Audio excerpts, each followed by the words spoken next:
memperingati Maulid Nabi Muhammad SAW di Gampong Lagang, Kecamatan Mila, Kabupaten Pidi berlangsung meriah. Warga antusias membagi isi hidangan berupa tradisi nasi ruah di dalam daun pisang.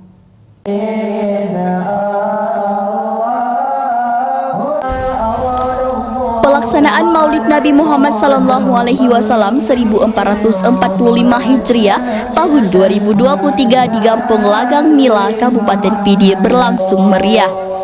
Warga ramai-ramai membawa hidangan kenduri maulid ke Menasah untuk diberikan kepada tamu undangan. Kenduri maulid ini sudah disiapkan dengan berbagai lauk, buah-buahan dan masakan khas Aceh lainnya untuk disantap bersama oleh warga. Uniknya, di Kabupaten Pidi masyarakat menikmati kenduri maulid dengan cara nasi dicampur aduk dengan lauk atau disebut nasi ruah. Di sisi lain, aroma daun pisang yang wangi dan harum membuat cita rasa kenduri maulid semakin terasa saat dinikmati.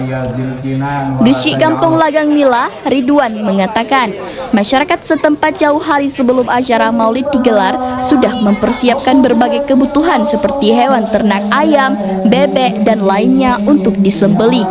Menurut Ridwan, warga sangat antusias memperingati Maulid Nabi dan menghias Gampong dengan beragam pernak-pernik umbul-umbul dipasang sepanjang jalan.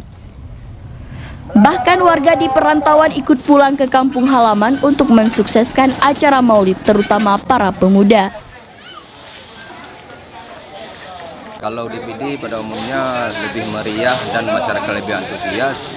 Juga dari masyarakat yang di perantauan ikut pulang kampung untuk menghiasi jalan-jalan di kampung atau jalan yang di dusun-dusun di kampung, menghias umbul-umbul, dan masyarakat khususnya pada pemuda ikut partisipasi semua. Untuk kami yang pimpinan desa, kepala desa juga ikut memberi motivasi untuk pemuda-pemuda dan pemudi-pemudi yang ada di Kampung Lagang.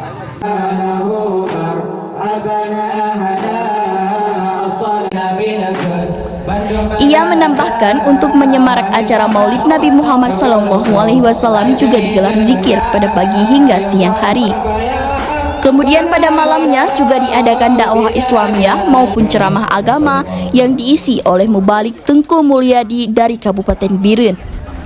Di sisi lain, momentum Maulid Nabi juga untuk mempererat tali silaturahmi antar sesama termasuk warga di perantauan. Dari Kabupaten Pidi, Rudi Loka melaporkan.